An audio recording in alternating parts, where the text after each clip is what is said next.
This is Ujjwal Kashyap and I welcome you at iDesireUPSC. 25. Indian Economy, 1947-1965. The Nehruvian Legacy.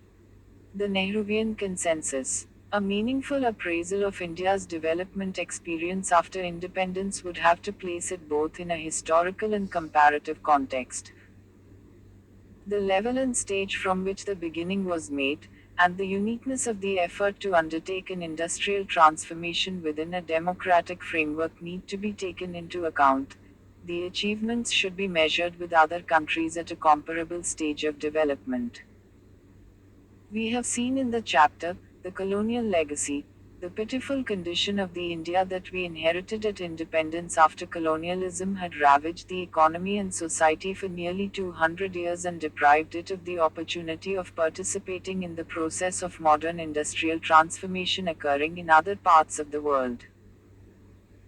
Apart from extreme poverty, illiteracy, a ruined agriculture and industry, the structural distortions created by colonialism in the Indian economy and society, such as the rupture of the link between various sectors of the Indian economy and their getting articulated with the metropolitan economy in a dependent manner, made the future transition to self-sustained growth much more difficult. It is this legacy of colonial structuring which independent India had to undo so that conditions could be created for rapid industrial development. The task of attempting a modern industrial transformation, 200 years after the first industrial revolution and nearly 100 years after several other countries had industrialized, was a stupendous one. Besides this handicap created by colonialism and the several built-in disadvantages faced by the latecomer, India had to confront political and economic conditions which had changed radically. New and innovative strategies were called for if success was to be achieved. While undertaking this difficult and complex task, India, unlike many other post-colonial societies, had certain advantages. First, a small but independent Indian-owned and controlled industrial base had emerged in India between 1914 and 1947.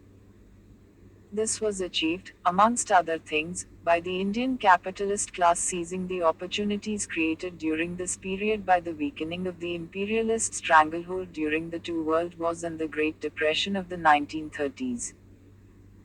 By the time India gained political independence in 1947, Indian entrepreneurs had successfully competed with European enterprise in India and with foreign imports, in the process capturing about 75% of the market for industrial produce in India.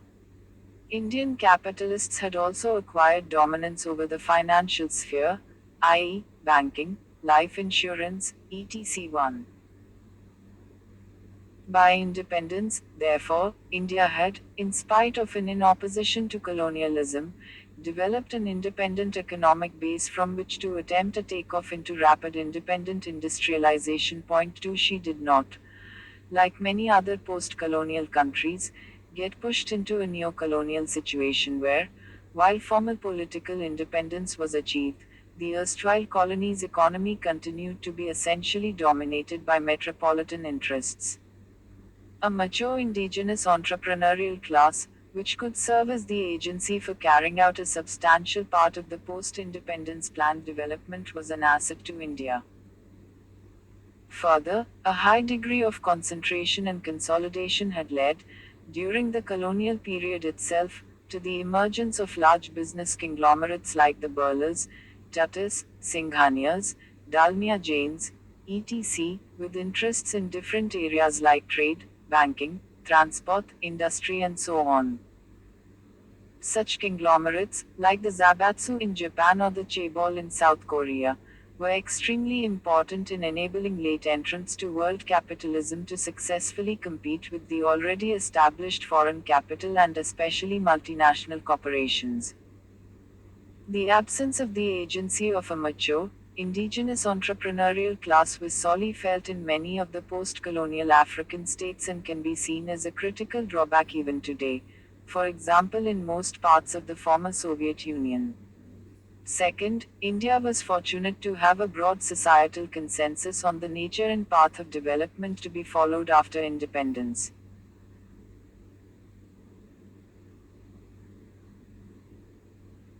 For example, the Gandhians, the socialists, the capitalists as well as the communists barring brief sectarian phases, were all more or less agreed on the following agenda: a multi-pronged strategy of economic development based on self-reliance, rapid industrialization based on import substitution, including of capital goods industries, prevention of imperialist or foreign capital domination, land reforms involving tenancy reforms, abolition of zamindari, introduction of cooperatives, especially service cooperatives, for marketing, credit, etc., growth to be attempted along with equity, i.e., the growth model was to be reformist with a welfare, pro-poor orientation, positive discrimination or reservation, for a period, in favor of the most oppressed in Indian society, the scheduled castes and tribes, the state to play a central role in promoting economic development, including through direct state participation in the production process, i.e., through the public sector, and so on. Most important, there was agreement that India was to make this unique attempt at planned rapid industrialization within a democratic and civil libertarian framework.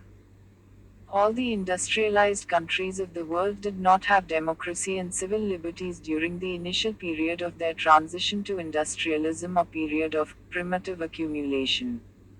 Nehru and others, including the capitalists, were acutely aware that they had chosen an uncharted path. Yet, they were committed to it. Nobody in India ever argued for a variant of the model followed in parts of Latin America, East Asia, etc., where an authoritarian government in partnership with the capitalists would push through a process of rapid development in a hothouse fashion. It is this consensus, a product of the nature of the national movement in India, which enabled India, virtually alone among the post-colonial developing nations, to build, retain and nurture a functioning democracy. Planning and the public sector. As early as the late 19th century, in the economic thinking of the early nationalists such as M.G. Ranade and Dadabhai Nauroji, the state was assigned a critical role in the economic development of India. This trend of seeking state intervention and not leaving economic forces entirely to the market got further crystallized and acquired widespread acceptance in the interwar period, partly due to the influence of Keynesian economic ideas, the experience of the New Deal in the US and the Soviet experiment. In 1934, N.R. Sarkar, the president of the Federation of Indian Chambers of Commerce and Industry, FICCI, the leading organization of Indian capitalists, proclaimed, "The days of undiluted laissez-faire are gone forever." Voicing the views of the leadership of the capitalist class, he added that, for a backward country like India, a comprehensive plan of economic development covering all aspects of the economy, agriculture, industry, power, banking, finance, and so on, chalked out and coordinated by a high-powered, National Planning Commission, was essential for India to make a structural break with the past and achieve her full growth potential. In 1938, under the leadership of Jawaharlal Nehru, the greatest champion of planned economic development for India, the National Planning Committee (NPC) was set up, which through its deliberations over the next decade, drew up a comprehensive plan of development, its various subcommittees producing 29 volumes of recommendations. Apart from the general recognition of the need for state planning, there was a wide consensus emerging around the notion that the role of the state would not only involve the proper use of fiscal, monetary and other instruments of economic policy and state control and supervision over the growth process, but would also have to include a certain amount of direct participation in the production process through the public sector. The famous Karachi Resolution of Congress in 1931, as amended by the AICC, envisaged that the state shall own or control key industries and services, mineral resources, railways, waterways, shipping and other means of public transport. Point 4 Indian business leaders were also, along with Nehru and the NPC, among the early proponents of the public sector and partial nationalization. The critical reason for business support to the public sector was elaborated in the Plan of Economic Development for India, popularly called the Bombay Plan, authored by business leaders in 1945. The Bombay Plan saw the key cause of India's dependence on the advanced countries to be the absence of an indigenous capital goods industry. Anticipating a basic element of the second plan strategy, the Bombay Plan declared, "We consider it essential that this lack of capital goods industries should be remedied in as short a time as possible." Apart from its importance as a means of quickening the pace of industrial development in India, it would have the effect of ultimately reducing our dependence on foreign countries for the plant and machinery required by us and, consequently, of reducing our requirement of external finance. 5. It was felt that in the development of capital goods industries and other basic and heavy industries, which required huge finances and had a long time lag for returns, the public sector would have to play a critical role. While Nehru and the left nationalists on the one hand and the capitalists on the other were agreed on this issue of the need for the public sector to reduce external dependence, they differed on its scope and extent.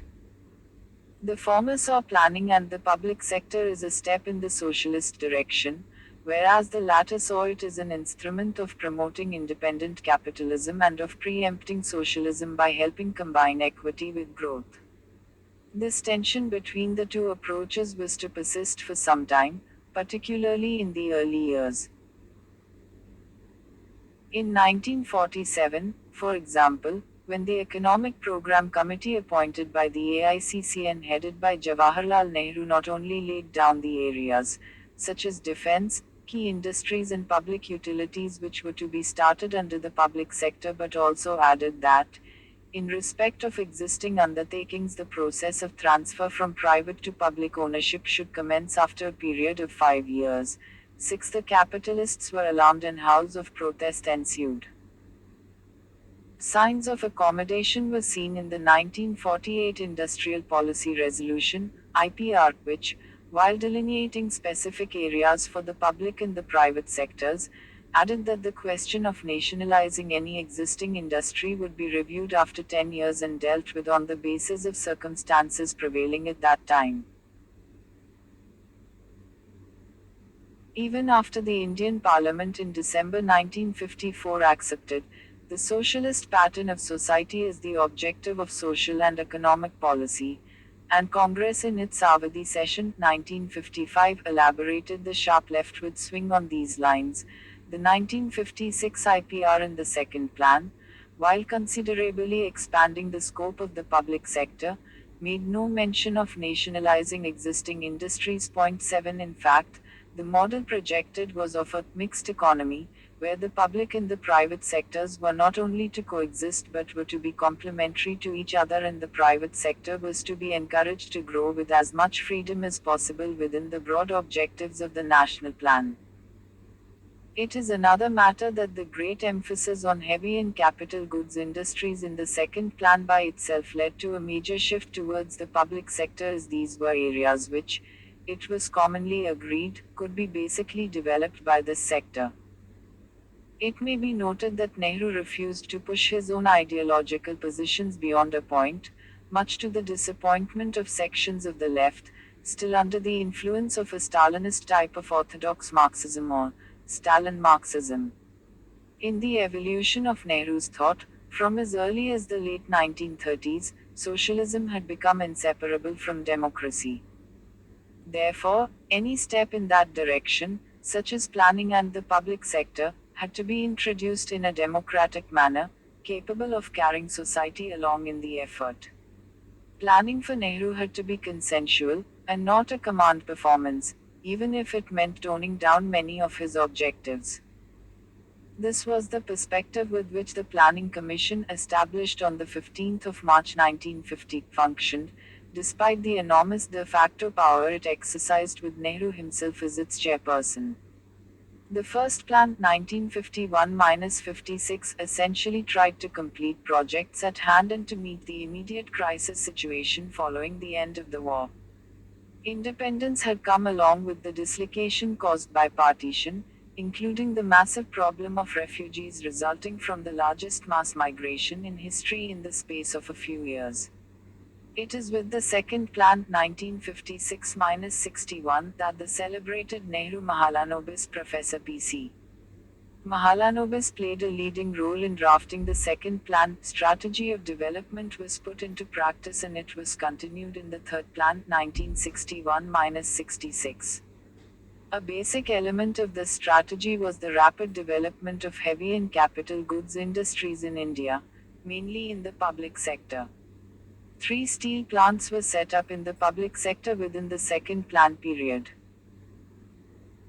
Import substitution in this area was seen as an imperative not only because it was thought to be critical for self-reliance and reduction of external dependence but also because it was assumed that Indian exports could not grow fast enough to enable the import of the necessary capital goods and machinery, an export pessimism which has been criticized in later years, though it was quite commonly accepted at that time. The model also saw some foreign aid and investment as essential in the initial phase to finance the massive step up in investment, though the objective was to do away with this need as soon as possible by rapidly increasing domestic savings. In fact, in the initial years after independence, Nehru had tried to woo foreign investments into India, much to the chagrin of, as yet not too confident, Indian capitalists. The shift in favor of heavy industry was to be combined with promoting labor-intensive small and cottage industries for the production of consumer goods.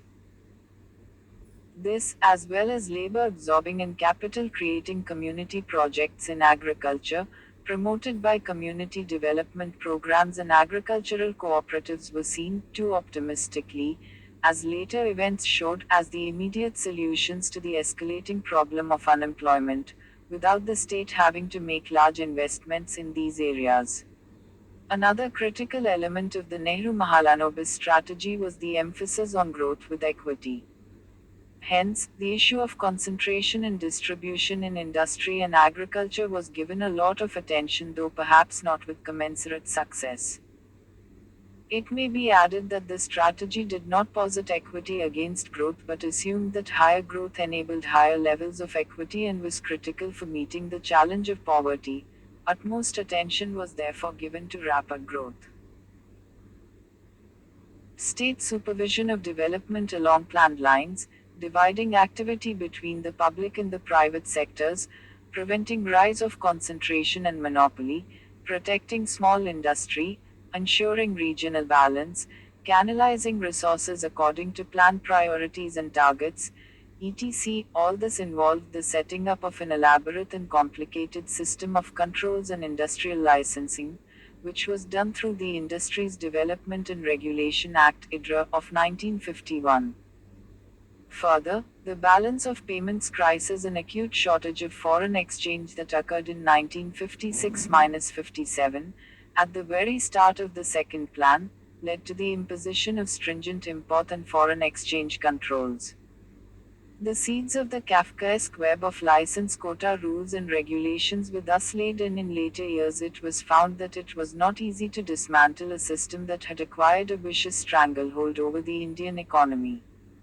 The bureaucracy-politician nexus and certain sections of business that were beneficiaries of the system resisted such a change. Achievements. We shall now briefly review some of the bold beginnings made in the Nehru years during which the first 3 plans were conceived, though the full impact of many of the initiatives was to be felt in the years following his death. Considerable progress on several fronts was made during the first phase of the development effort, spanning the first 3 5-year plans, i.e., by the mid-1960s. The overall economy performed impressively compared to the colonial period. India's national income or gross national product (GNP) grew at an average rate of about 4% per annum, between 1951 and 1964-65 excluding the last year of the third plan, i.e., 1965-66, which saw an unprecedented drought and a war. This was roughly 4 times the rate of growth achieved during the last half-century of colonial rule. The rate of growth achieved by India after independence compared favorably with the rates achieved by the advanced countries at a comparable stage, i.e., during their early development. To quote eminent economist Professor K.N. Raj, 8. Japan is generally believed to be a country which grew rapidly in the latter part of the 19th and the first quarter of the 20th century, yet the rate of growth of national income in Japan was slightly less than 3% per annum in the period 1893-1912 and did not go up to more than 4% per annum even in the following decade. Judged by criteria such as these, the growth rate achieved in India in the last decade and a half 1950-65 is certainly a matter for some satisfaction. Stepping up the rate of growth required a substantial increase in the investment rate. An important achievement in this period was the rise in the savings and investment rates. On the basis of rather rudimentary data, the draft outline of the fourth plan estimated that domestic savings and total investment in the Indian economy were both 5.5% of national income in 1950-51, rising to savings of 10.5% and investment of 14% in 1965-66. The gap between domestic savings and investment in later years was met partly by liquidating the foreign exchange reserves, mainly the huge sterling balances, about 16 billion rupees, that England owed India in 1947, because of the forced credit England had extracted from India during the war, and partly through foreign borrowing and aid. It has been estimated that the total investment in 1965-66 was nearly 5 times the 1951-52 level in nominal terms and more than 3 times in real terms. On the agrarian front, the comprehensive land reform measures initiated soon after independence, the setting up of a massive network for agricultural extension and community development work at the village level, the large infrastructural investment in irrigation, power, agricultural research, and so on, had created the conditions for considerable agricultural growth in this period. During the first three plans, again leaving out 1965-66, Indian agriculture grew at an annual rate of over 3%, a growth rate 7.5 times higher than that achieved during the last half century or so of the colonial period. The growth rates achieved compared very favorably with what was achieved by other countries in a comparable situation, say China or Japan. For example, Japan achieved a growth rate of less than 2.5% between 1878 and 1912 and an even lower growth rate till 1937. What was particularly creditable was that India, unlike most other countries such as China, Japan, Korea, Taiwan, Soviet Union, Britain, etc., achieved its land reforms and agricultural growth in the context of civil liberties and a modern democratic structure. However, the commendable agricultural growth achieved during this period was not sufficient to meet the growing demand of agricultural produce, necessitating increasing imports of food grains throughout the first three plans. Since 1956, India had to rely heavily on food imports from the US under the controversial PL 480 scheme. It was only after the process of the Green Revolution took off, since the late 60s, that this dependence on imports ceased. The whole issue of land reforms and agricultural growth, which affected the lives of not only the vast majority of the Indian population dependent on agriculture but the Indian economy as a whole, has been dealt with separately in later chapters. Industry, during the first three plans, grew even more rapidly than agriculture, at a compounded growth rate of 7.1% per annum between 1951 and 1965. The industrial growth was based on rapid import substitution, initially, of consumer goods and particularly, since the second plan, of capital goods and intermediate goods. The emphasis on the latter since the second plan was reflected in the fact that 70% of plan expenditure on industry went to the metal, machinery and chemical industries in the second plan and 80% in the third plan. Consequently, the threefold increase in aggregate index of industrial production between 1951 and 1969 was the result of a 70% increase in consumer goods industries, a quadrupling of the intermediate goods production, and a tenfold increase in the output of capital goods, a stupendous growth of the capital goods sector by any standards. Point 9. Tables 25.1 and 25.2 reflect this growth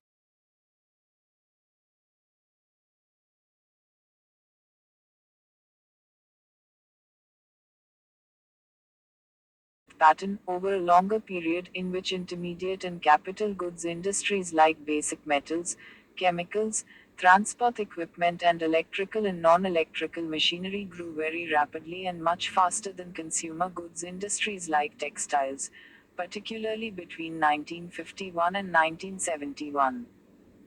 This growth pattern went a long way in reducing India's near total dependence on the advanced countries for basic goods and capital equipment, which was necessary for investment or creation of new capacity. At independence, to make any capital investment, virtually the entire equipment had to be imported.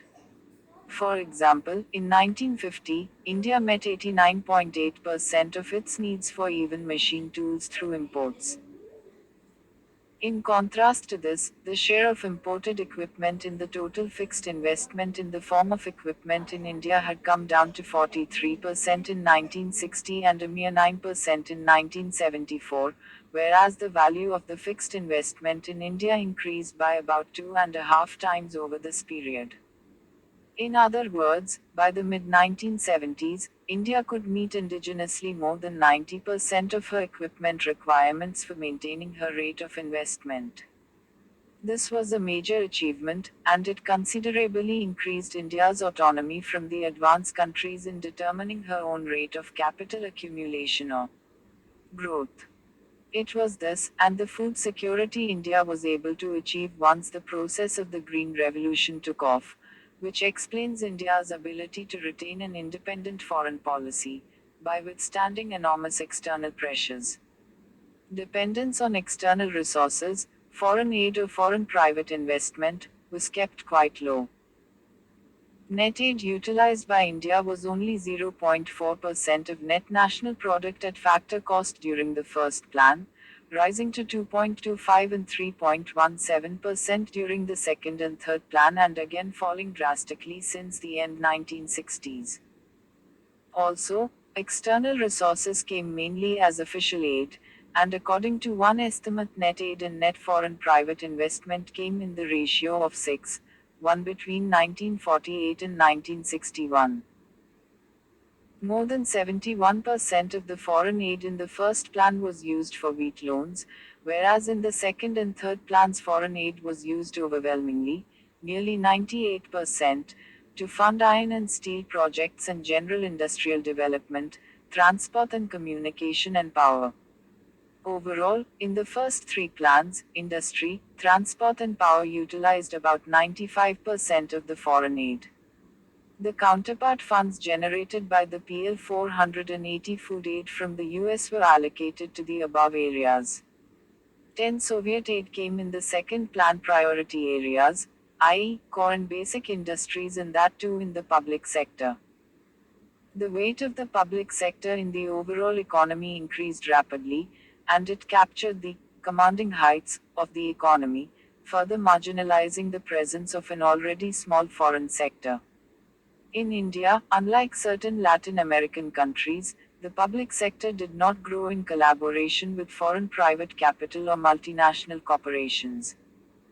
The total paid-up capital in government companies as a proportion of the total paid-up capital in the entire corporate sector rose from 3.4% in 1951 to 30% in 1961. In the early 1970s, the proportion had risen to about 50%, and by 1978 it had reached a whopping 75%. Apart from industry and agriculture, the early planners gave utmost priority to the development of infrastructure, including education and health, areas greatly neglected in the colonial past. The average actual plan expenditure on transport and communication during each of the first three plans was about 13 billion rupees, accounting for an average of about 26% of the total plan expenditure in each plan. The corresponding figures for social community services and power were 9.4 billion rupees and 19.9% and 6.16 billion rupees and 10.6% respectively. Over time, plan investment in these areas and in irrigation was to prove critical both in stepping up private investment and improving its productivity, as was seen so clearly in the case of agriculture with the coming in of the Green Revolution.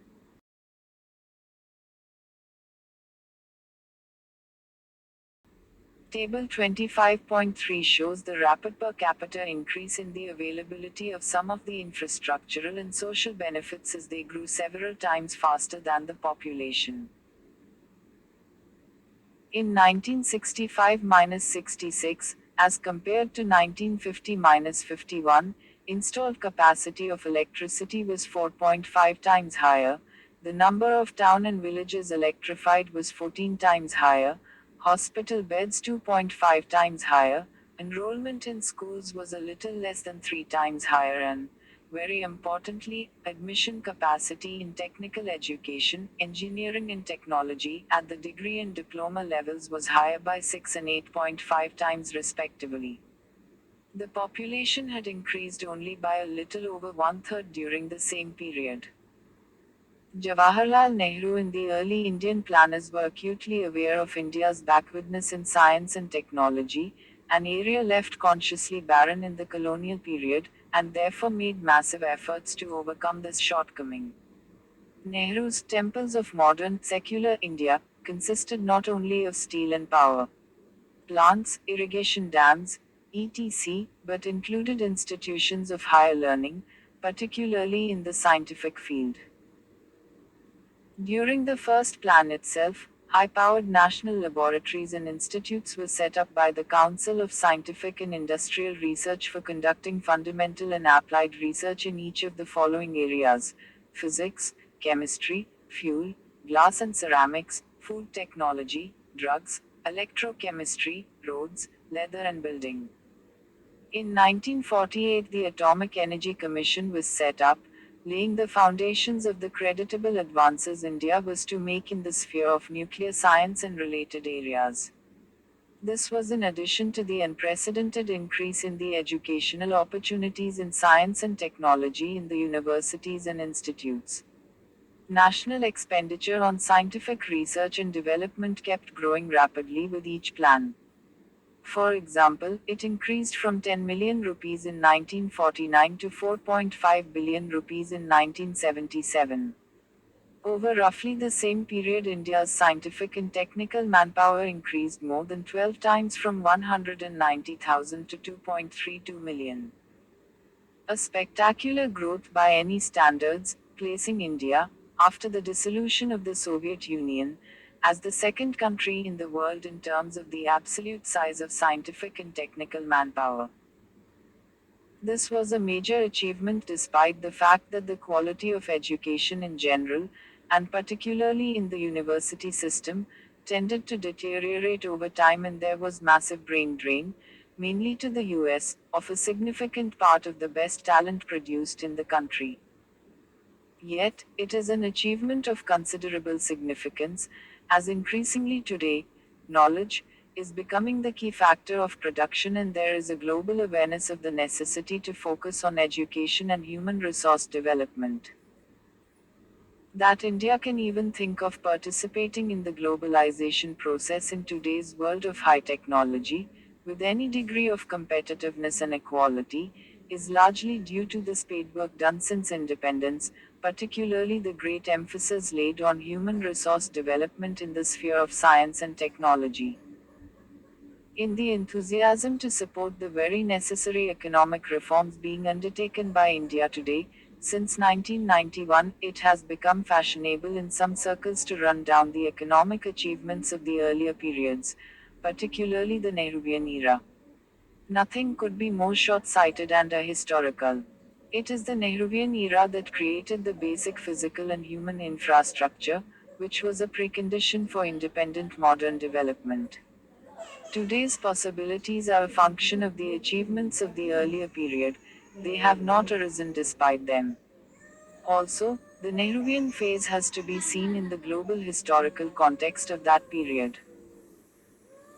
As Dr. Manmohan Singh, India's Prime Minister and brilliant economist, who as Finance Minister inaugurated the Structural Adjustment Program for India in 1991, was to acknowledge, in 1960, if you had asked anybody which country would be on top of the League of the Third World in 1996 or 1997, India was considered to be the frontrunner. 11. There was a consensus among a wide variety of economists, including prominent ones in the West W.W.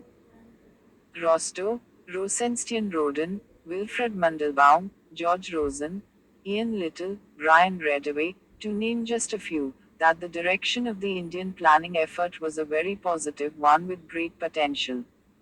It was common to eulogize the democratic Indian path as opposed to the model followed by totalitarian China. There was, in fact, a dialectical relationship between the evolution of contemporary development theory and the Indian experience. As reputed economist Sukhami Chakravarti noted, dominant ideas of contemporary development economics influence the logic of India's plans, and correspondingly, development theory was for a while greatly influenced by the Indian case. 12. Surely, over time, changes needed to be made, learning from the experience of this novel effort to bring about industrial transformation in the modern, mid-20th century environment of a post-colonial backward country, while fully maintaining a functioning democracy. Clearly, some of the policy instruments, industrial licensing, price and distribution controls, import restrictions shielding inefficient domestic producers, dependence on an increasingly inefficient public sector, etc., needed to be given up or amended. Also, changes in the nature of world capitalism called for novel ways of seeking economic opportunity, which, inter alia, involved a greater opening up to the world economy. However, the possibility of such a change got short-circuited by a series of crises faced by India in the mid-1960s and changes in the international and internal political situation which forced her to move further in a protectionist, inward-looking and dirigist direction. We look more closely at this aspect in the next chapter.